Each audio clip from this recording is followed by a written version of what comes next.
and welcome back to my channel where I'm going to be presenting a tutorial on the Path of the Giant class specialization for the Barbarian class. This is a class specialization that was introduced by the Bigby Presnts Glory of the Giants supplement module that was published in August of 2023 by Wizards of the Coast for Dungeons & Dragons 5th edition rule sets.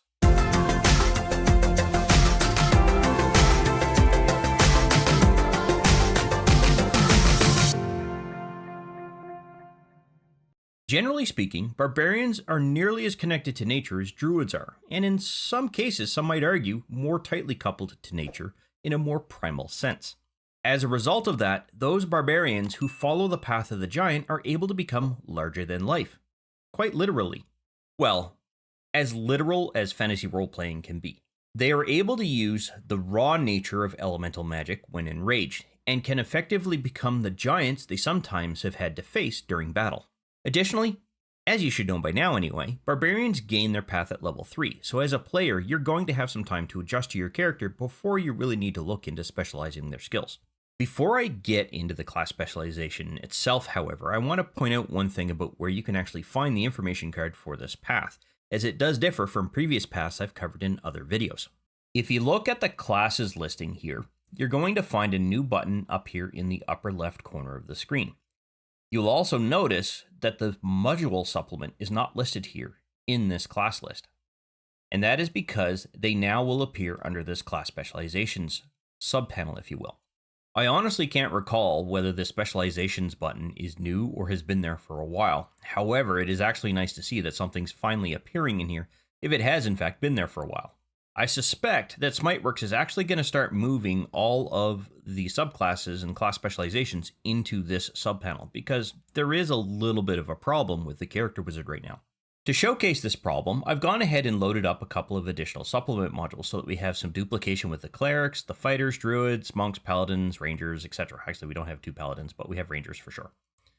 Now, if I go into the character wizard, look under the class listing, you will see that we have 2 listings for cleric, 2 listings for druid, 2 listings for fighter, etc., etc.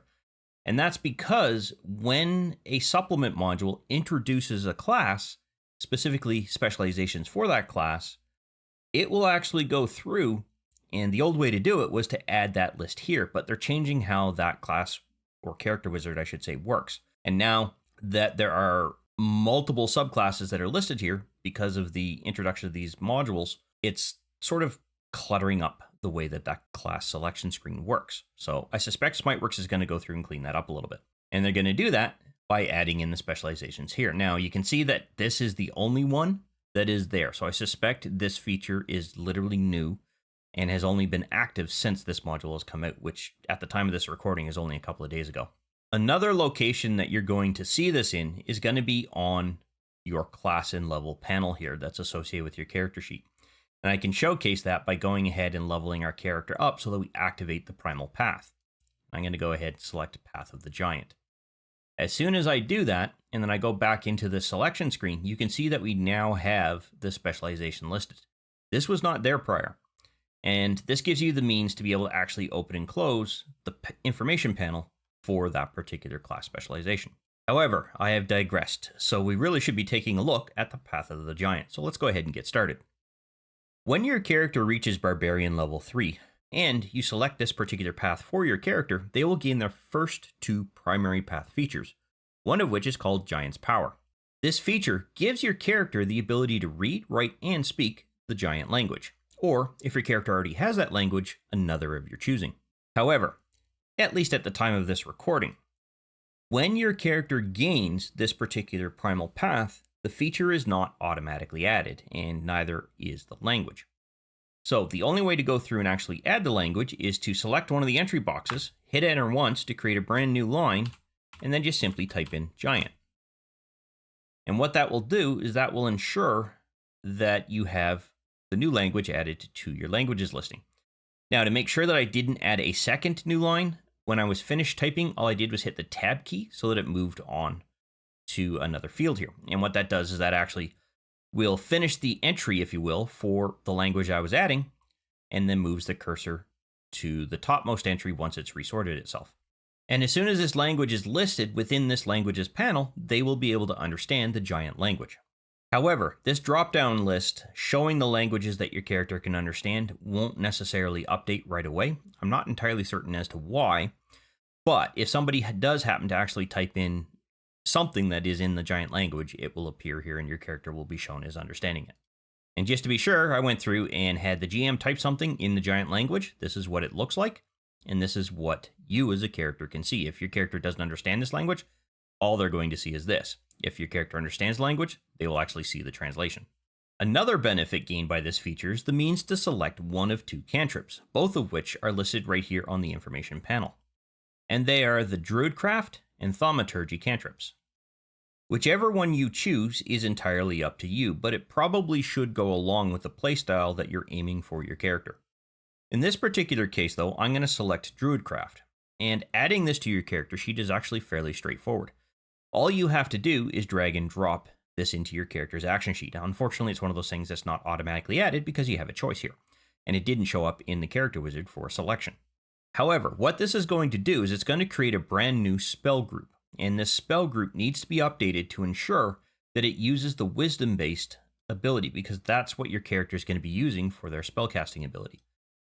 All you have to do is update this to say Wiz in all three of these particular entry boxes here, just so that you have all cases covered in relation to being able to use this particular spell.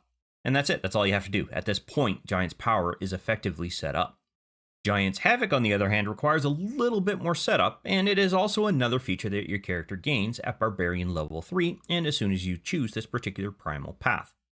And it's really this feature that makes your character more giant-like than any other feature itself as you gain through the various levels within this class specialization. And it really comes down to while your character is enraged. What they are going to be able to do is improve their damage when using a thrown weapon for an attack, as per the crushing throw option within this particular feature. What this is going to do is enable your character to add this rage damage that you have here listed within the rage feature to any ranged attack that you make with a thrown weapon. But I said, it is restricted to weapons that have a thrown property associated with them, so things like hand axes, grenades, or anything along those particular lines, javelins for example, which is what our character has here. It cannot be applied to things like bows, crossbows, or anything else that has just simply the ranged property. And it doesn't matter whether it's a one-handed or a two-handed weapon as long as it has that thrown property. And we'll take a look at that here in a moment. The second option, called Giant Stature, is also gained alongside the Crushing Throw option, and it allows your character to reach out an additional 5 feet for melee-based attacks. And it can also increase the size of your character up to the large size. They can't go any higher than that yet. So if your character is a tiny, small, or medium-sized character, then they can increase their size to the large size to reflect that increase in reach. Of course, that only comes into play if they are not already of a large size. There is, however, a bit of a limitation there. If your character is standing in a space that won't allow them to increase that size, then you simply won't increase the size. You remain the size that your character normally has for a stature. But the reach itself is still increased. When your character does change their size, all of the equipment that they are wearing will also increase in size to accommodate that sudden adjustment. And the reason for that is it's being handled by the elemental magic that your barbarian character is using to harness this power, if you will. The unfortunate part about this, though, is that at the time of this recording, Fantasy Grounds won't add this when you go through the leveling up process using the character wizard. And that's most likely because these features are new enough that SmartWorks just probably hasn't had the chance yet to go in and add them to that capability, and they might still be discussing internally what those features will look like. As a DM, I've come up with a couple of options that I think are going to work in this particular case. First, I want to drag Giant's Havoc into the character's action sheet, and this is going to create it inside of its own power group as long as you don't drop it into the spell selection. Sometimes it will still create this power group on its own.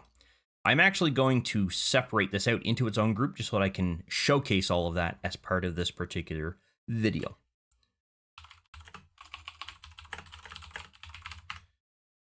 I'm also going to make sure that strength is the stat, if you will, or ability that all of these link to. And the reason for that is a lot of the saving throws that are going to be coming into play later on use your character's strength stat. So this just sets it up so I don't have to worry about fiddling around with that later on. Next, I'm going to go through and add a brand new effect to this particular action, if you will. And I'm going to call this Giant's Havoc, semicolon, if colon, and the if is all in capital letters, custom, which is a function call or a custom call, if you will. And inside of that, I have the keyword rage, and it's spelled exactly the same way that rage is spelled here. And this is key. I then have another semicolon, and then I have DMG2, comma, ranged. And the reason why I'm adding ranged here is because if you look at the stat for rage, it has a restriction on melee. That means that if you're using a melee weapon here, the damage will apply. But if you choose to not have this particular path, and you use a normal melee weapon, or ranged weapon, I should say, this damage won't apply. When you choose this path, you're now gaining the ability to add this on ranged weapons. However, there is a technical restriction that we can't simulate within Fantasy Grounds or configure within Fantasy Grounds, and that is the throne requirement. Next, I'm going to set this up so that it can only be applied to your own character, and I'm going to set it up to expire on the next action, although technically on next roll might also work here. But in this particular case, I want it on next action for the purposes of this particular demonstration. So how does this particular portion of this feature work? Well, it's actually fairly straightforward. The first requirement is that your character has to be raging. If you don't have rage enabled, this particular feature isn't going to work because we have this condition check here. And I can demonstrate this by simply removing this effect, adding this to our character, and then attempting to do damage, if you will, to any one of these particular characters here. Let's see. Let's do the vampire. What you will see here is in the damage calculation, which is always present. I think there has to be a setting enabled, actually, in order for that to work. But regardless, if you're able to see the actual damage calculation, you will see that there's no +2 property being added here, or bonus being added here. And that's because our character doesn't have the rage effect added. Now, if I do the exact same kind of attack, but now I have added rage to our character, and it doesn't matter the order, if I go ahead and drop damage onto this vampire again, what we will see is that there is an effect +2 here that comes into play. And that is because I used a ranged weapon to make an attack, and it actually is funny because in this case, I was pulling the damage for the melee version of this. It's not necessarily restricted to just thrown here, but it seemed to work. And that's because it doesn't matter which information card you look at, you're actually linking to the same information card for the object that you have or the piece of equipment that you have, and it has this range aspect to this particular property here. Now, just to prove that this isn't going to come into play if you actually go through and don't have rage enabled, but you still have Giant's Havoc enabled and you make a melee-based attack, when you actually do the damage, you will see here that the bonus doesn't apply. And in this particular case, this particular weapon does not even have a thrown or ranged indicator to indicate that it's a ranged item anywhere in the properties listing. Now, that is actually a little bit tricky to actually showcase because the second I add rage here, which would apply, you would see a +2 again for the range damage. So it's hard to indicate to you which of these two is actually coming into play. So that's the reason why I removed rage, so that you could actually see it's not going to affect your melee-based attacks. Now, one of the discussion points that I want to raise as to why I selected on next action or theoretically could be on next roll, either I think could apply, but I actually believe on next action is the right way to go. And that is simply because there is a restriction on the kind of ranged weapon that this damage can apply to. Unfortunately, when you deal with damage, there isn't the ability to distinguish between thrown versus ranged, such as a bow kind of weapon where you're just using ammunition. When you're dealing, they both have that ranged property. So unless there is an additional identifier that comes into play to dictate or provide to Fantasy Grounds a difference between thrown versus non-thrown based ranged weapons, then you have to go through the process of making sure that this feature doesn't stick around. Because the Barbarian does have the ability to use bows, for example. There's no guarantee that you as the player are going to choose to use your thrown weapons for the entire duration of combat. Chances are you will run out if you're running out of or using, say, hand axes, for example. However, arrows and bows still apply with a ranged effect. So we don't want that ranged effect from this being added to any damage that's coming through because you shot an arrow at somebody or something. The second aspect of this feature, called Giant Stature, I'm going to have to demonstrate on the Dungeon Master screen, which is why you're seeing the Dungeon Master screen right now. And that is because only the Dungeon Master can actually adjust the space and the reach that comes into play with respect to characters. If you have chosen to do so and have the ability to increase your character size because the space that your character is standing in is going to allow it, then the Dungeon Master has to increase this value here as long as you're going to the large size. So if you are choosing to go to the large size, then that is going to take up a space of 10. And what that's going to do is actually increase the space that your character consumes on a given map. To showcase this, what I have done is I have added our character onto a map that is from the Dungeon Master's map pack. And I've gone through and set up our character to their normal size.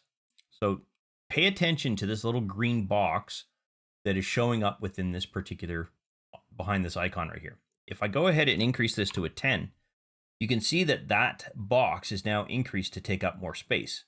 I'm not sure why the icon itself is not adjusting. I think I have a setting that's preventing it. But you can now see that what used to take up 1 square is now taking up 4 squares. And that's because of this particular size here. You can also see that the reach has actually increased as well. And that is because by the nature of the size increase, your character has an increase in their reach. However, to reflect the increase in the reach as well, we need to add that to 10. Because 5 feet is outside of this particular size here. Your character can actually reach a total of 10, which is out to here. So they can actually hit anybody who's standing in this room from any square as long as they're not on a particular wall. And that just goes to show how much a size increase with their reach actually comes into play. However, if your character is unable to increase their size due to the space available to them, for example, this 5-foot wide hallway, that's not going to allow them to increase their space because they can't stretch, if you will, the distance to be able to accommodate that here. Their reach still is going to increase. And that is because the magic of this particular path, the elemental magic, is allowing your character to reach further despite the fact that their size isn't increasing. So that effectively means that your character doesn't have to change that size or their size in order to be able to actually see the increase of their reach. Unfortunately, the pain points that you as a player might come up against is that your DM might counter-argue that you won't be able to increase your character's reach if the size doesn't match. And your response to that should be as follows. The feature itself does not place a restriction on the reach increase. They just happen to also be, quote-unquote, gaining an increase in their size if the space available can accommodate it. The reach increase happens regardless. The size increase is the variable component to that particular feature. Just be sure, however, to have the Dungeon Master shrink the reach back down to the normal range once your character exits their rage. And that is because this only applies when your character is actually enraged. At Barbarian level 6, your character is going to gain their next Primal Path feature called Elemental Cleaver. And just ignore this little issue down here at the bottom. I've already reported that to Smiteworks in order to have them resolve it. So hopefully by the time you see this video, it's already been resolved. If not, it should be resolved shortly after. Additionally, there is actually another bug that I have found that I'm hoping will also be resolved by the time you see this. And that is during the level up process. Usually when you upgrade a level, you get a summary of the features. And this might relate to this in some way, shape, or form, but for some reason it doesn't show up. So again, I've reported this issue. Hopefully it'll be resolved by the time you see this video. If not, hopefully it'll be shortly after that. So I just wanted to show that on screen just so that you could actually see oh wait, what's going on here? It's normal for the moment. Just let it go. Having said that, this is a passive feature, and unfortunately, once again, it's not going to be automatically added to your character's action sheet at the time of this particular recording. But what this feature does is it grants your characters the means to select elemental damage types and add that as a bonus, I think it's a 1d6, to a given weapon that you have chosen to add this particular damage to. There are several damage types. In fact, there are 5 of them. It is acid, cold, fire, thunder, and lightning damage. But it also allows you to add the thrown property to that weapon with a range of 20 feet for its normal range and a maximum range of 60 feet. So we could theoretically modify this battle axe, and in fact, I'm going to demonstrate how to do that here shortly, to gain this thrown property. And one thing I want to point out here is there is no restriction on whether you choose a one-handed or a two-handed weapon. It is just simply a weapon of your choice. So you could theoretically add it to a two-handed longsword, or two-handed greatsword, if you will, if you choose to do that.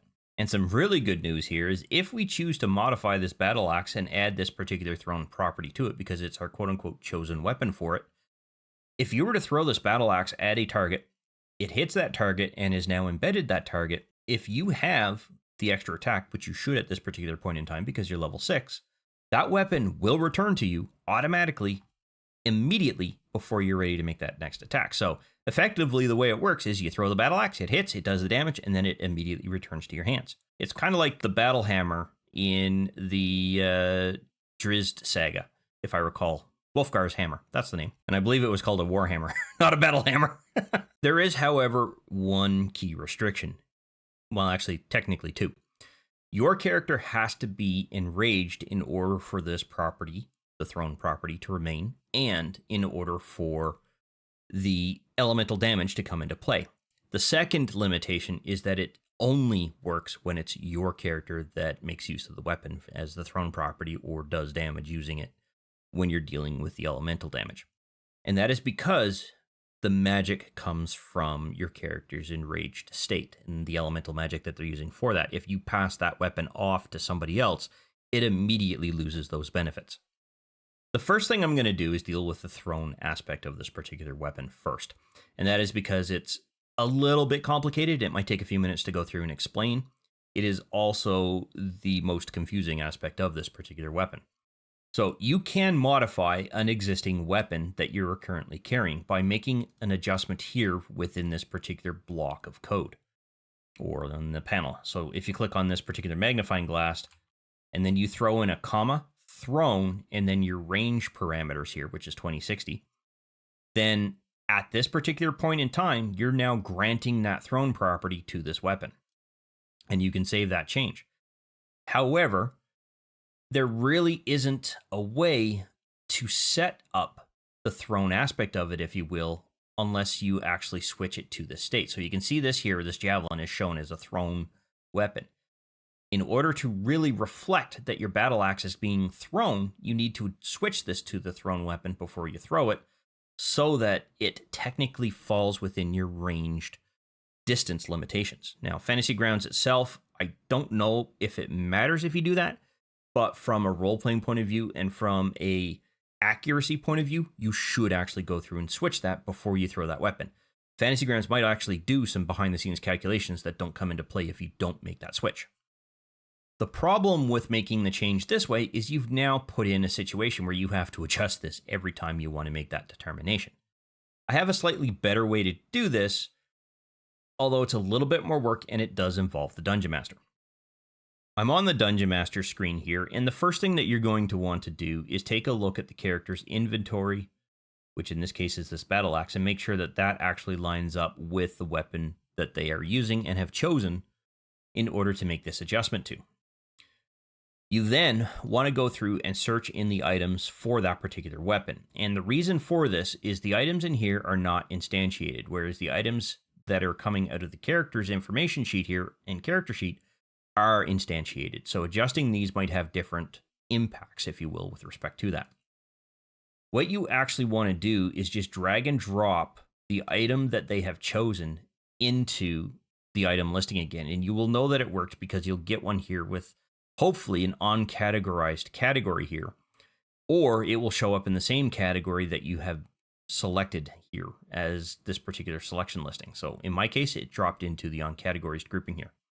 I'm then going to close the original copy that I have in the character sheet for the time being, and then just set this up here because I will need to make an adjustment in their inventory in just a moment. What I then want to do is unlock the ability to modify this weapon and scroll down until I actually find the properties listing here. And then I want to paste in that thrown property here. On top of that, I want to adjust the name to reflect the fact that this particular version of the battle axe is their elemental cleaver selected version of the battle axe. And then I'm going to lock that into place. And this is important because it's going to provide a distinguishing of that particular piece of equipment if you choose to leave the original battle axe in their inventory.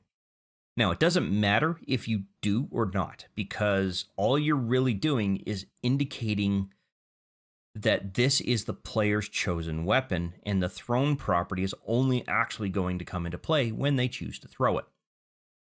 So you could theoretically add this to their inventory and then remove the original battle axe to no effect to them.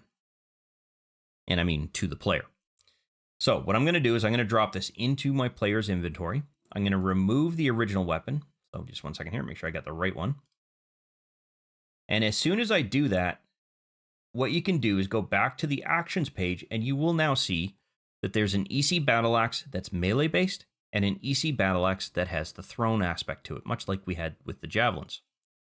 That is exactly what we want to do to set this up in order for it to work both as a melee and a thrown weapon. Now that I'm back on the player screen, we can see that the adjustments are also being reflected here. All the bonuses are in play, and the amount of damage that's being done here is in play as well. The next thing that we have to do is set up the elemental damage. Setting up the elemental damage is actually not as complicated as you think. Unfortunately, it's again one of these things that isn't automatically added into our character's action sheet, but what we can do is simply drag and drop this into place, make sure it's in our group so that it benefits from any settings that it might take advantage of with respect to our strength configuration. And I'm just going to minimize that because we don't need to see that for the time being. And technically, you could leave it this way.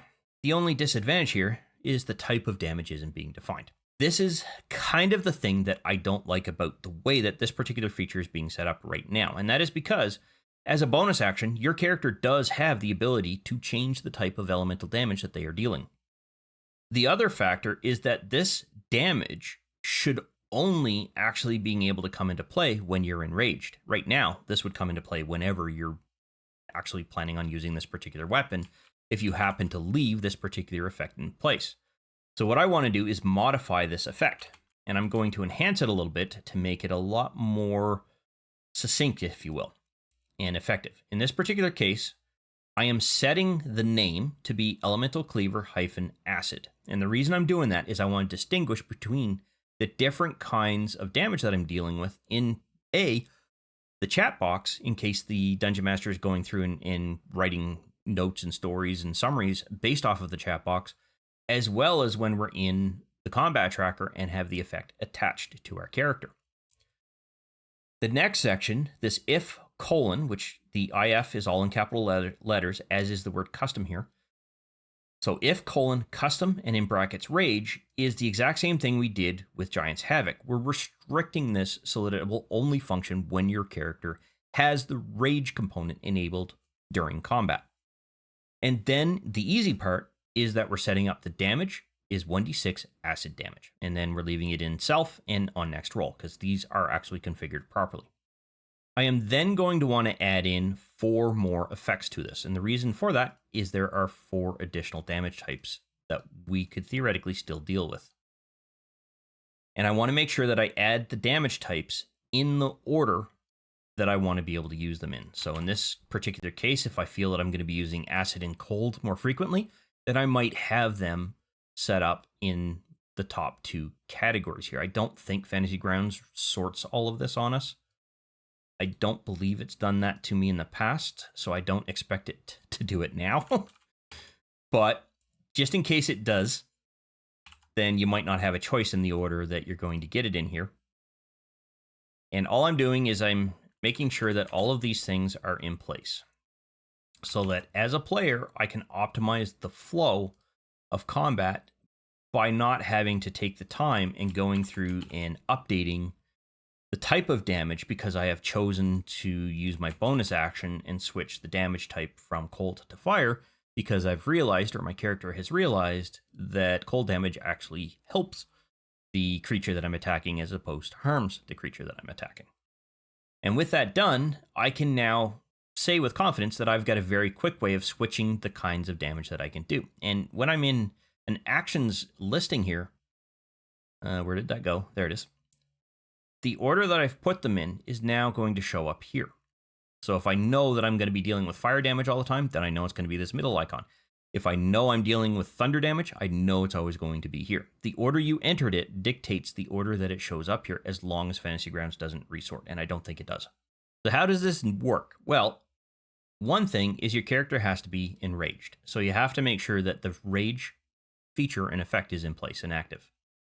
Once that's active, as soon as you've enabled that, you can attack and miss multiple times with a particular axe, and it doesn't matter whether it's the ranged, meaning the thrown side of it, or whether it's the melee side of it. As long as you attack with your chosen weapon, this effect should be the one that applies. Now, unfortunately, there isn't a way to restrict the weapon that this damage applies from. So if you choose at some point or at the last minute to use the javelin, you have to remove the effect from your character before you make the damage roll. Doesn't matter whether you do it with the attack or not, but when you deal with the damage for the javelin, you have to make sure that that's not there. However, in this particular case, I hit that vampire with the battle axe that I am using. I'm going to go ahead and roll the damage on the vampire, and you can see that we have this extra dice that has been rolled. And yes, I do have the special effects dice. You'll also see that that has expired. Now, let's see if I can get an attack and miss. So is the Archdemon a little bit harder to hit? No, I'm rolling really stupidly high. So let me get a miss here. There's got to be a miss that's going to show up at some point. That is still a hit, really? Whoops, I don't want damage. Not yet. 2, is that going to miss? Yes, that is a miss. Oh, crap. I didn't have the effect in place. Let me do that again.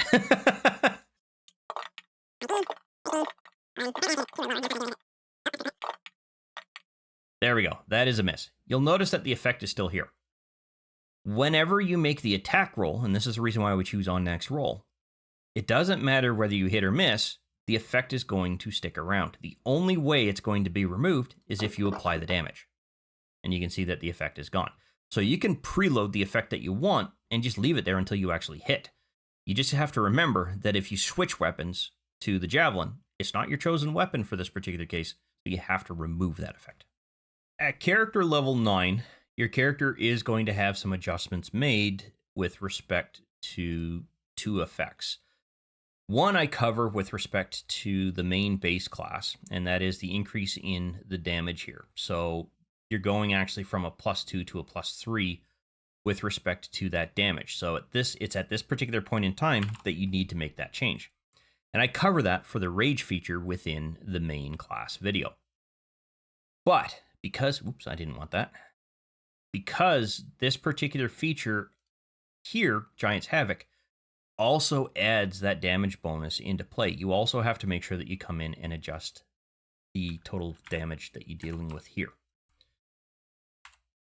There we go. It doesn't matter whether there's a spacer or not, I don't think, but we didn't have one before, so I'm not going to have one there now.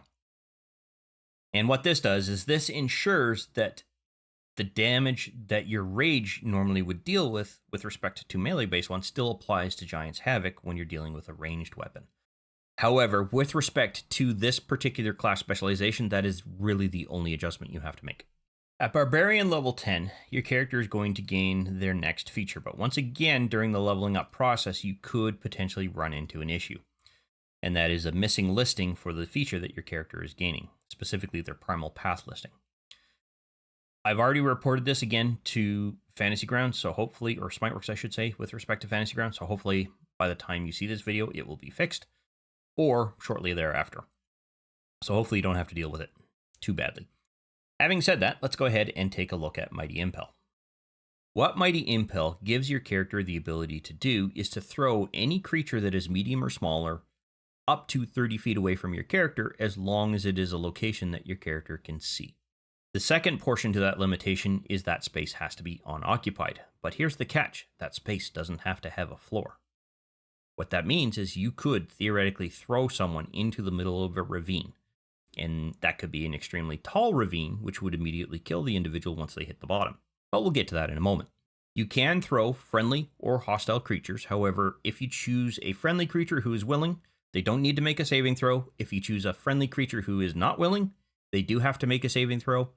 And if you choose a hostile creature, obviously it's pretty much guaranteed that they're going to make a saving throw unless they're willing to be thrown.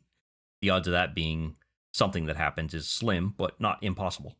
If they do need to make a saving throw, it is going to require a strength-based saving throw, and it will use your strength stat as the DC value in this particular case. However, we don't need to worry too much about that because that is already configured. We'll just have to make sure that this is added to the right group that is set up to make use of the strength stat. Now, if you have chosen that your character is going to pick up, say, a goblin and throw them into the middle of a ravine where they have no ability to try to catch themselves, then they're going to fall when the movement is complete with respect to that particular turn. So let's say that the 30-foot location is the furthest point that your character has chosen to throw this particular goblin, and it lands them dead center into that ravine. At the end of that 30-foot movement, they're going to plummet. And depending on the height, they could theoretically suffer fall damage. If it's a 5-foot drop or a 6-foot drop, chances are they might not. But if it's a 100-foot drop, then they're going to suffer 10d6 of fall damage, which might kill them outright. Most likely, well, actually, with respect to a goblin, but something larger with a higher number of hit points could potentially survive. If they do survive, they're going to be prone by the time that damage is applied. And I should note, the prone effect only comes into play if fall damage is in play. And what I mean by that is if you've thrown one of your colleagues 30 feet away from any particular point of combat because they were at risk of dying and you just wanted to get them out of the way so that they didn't die, they're not going to suffer that fall damage. However, if you throw that creature or a hostile creature into the ravine, they fall down that ravine, it's 100 foot deep, they land at the bottom, they survive, that's when they're going to become prone. Now, the good news for us is that this feature is set up with respect to dragging and dropping it into place. It isn't yet set up because of the character wizard. I'm hoping that that will be addressed at some point in the future, and I suspect it will be. It's just this module, I think, came out of nowhere in a lot of ways, so I don't know if everyone was prepared for it. But all you have to do is make sure that it is in the appropriate group that you want it to be in that is configured to use your strength stat. Now, that could be set up to be in this Barbarian Actions and Effects one, which is where the character wizard is going to drop them.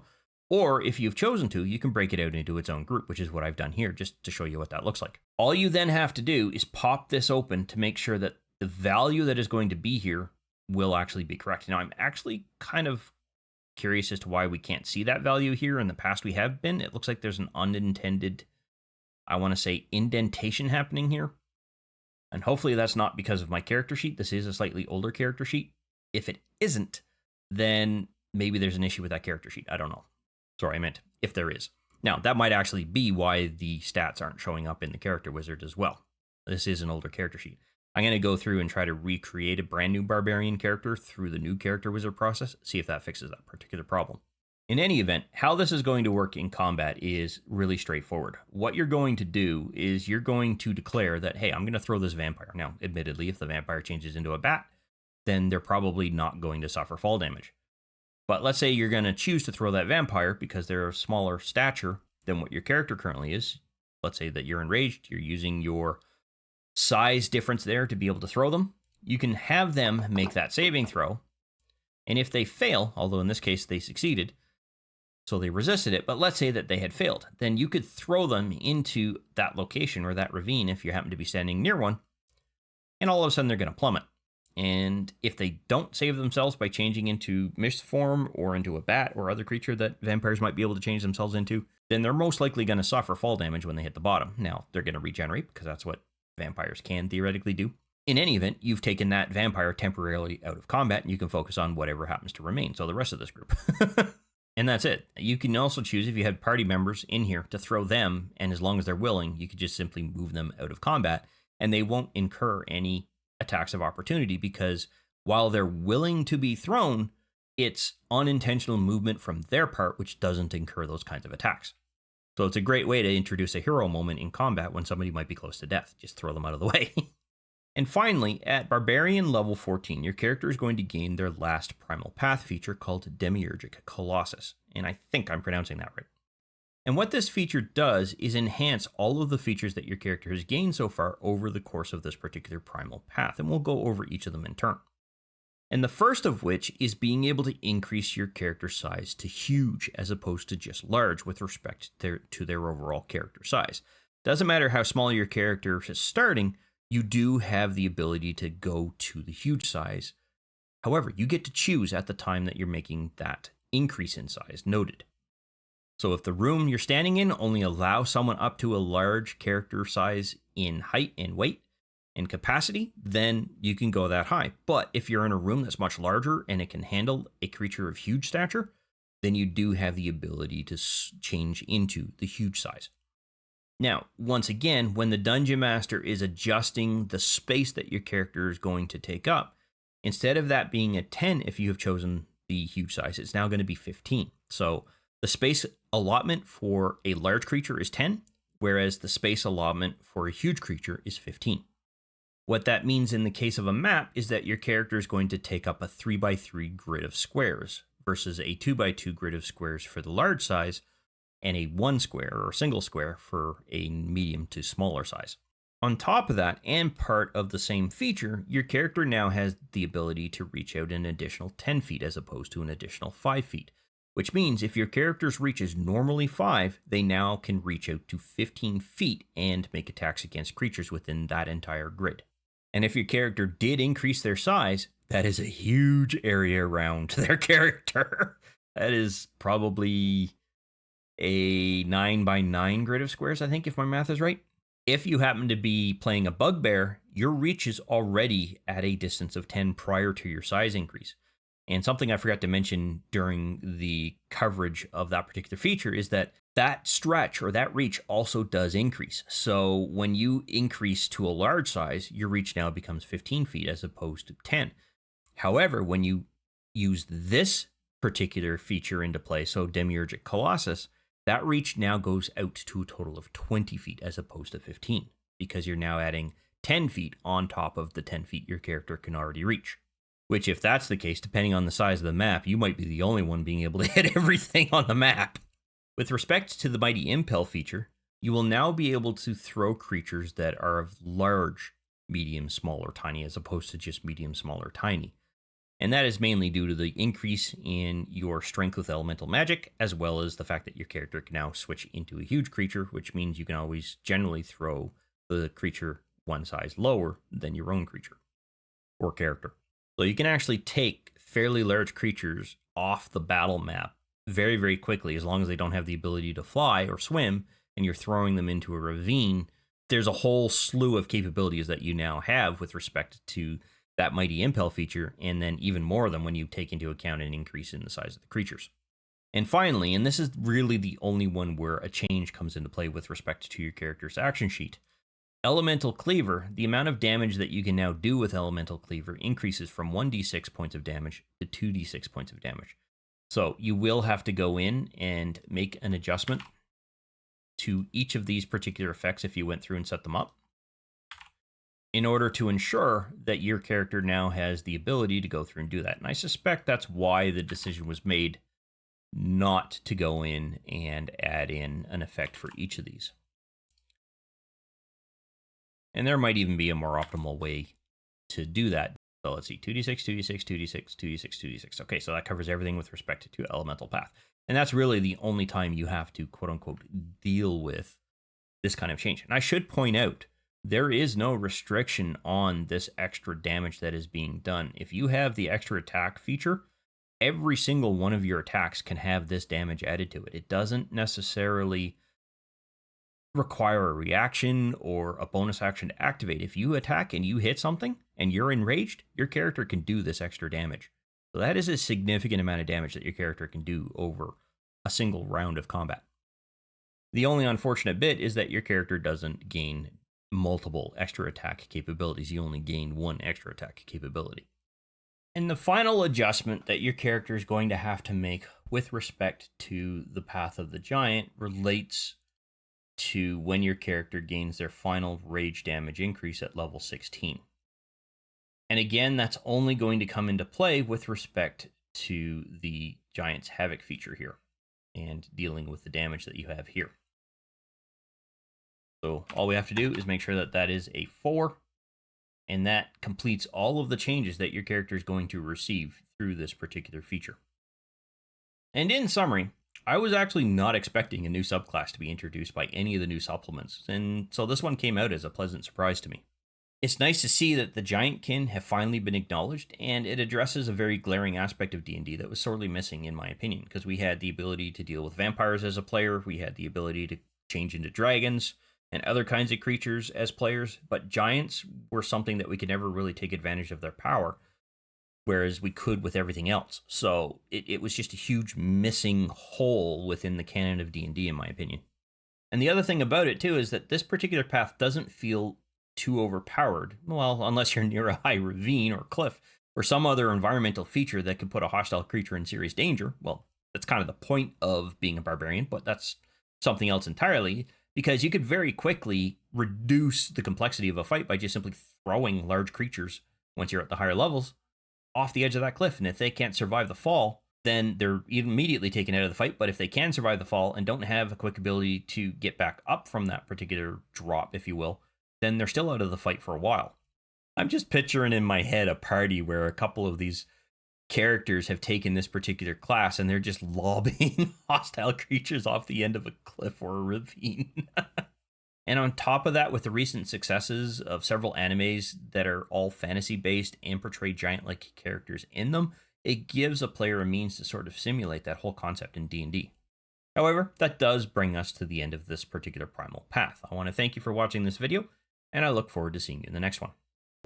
I want to thank you for watching this video, and if you found the information useful, click on that like button as well as leave a comment below, as it helps the channel gain exposure. Also, consider subscribing, as I release content similar to this topic quite regularly on the channel.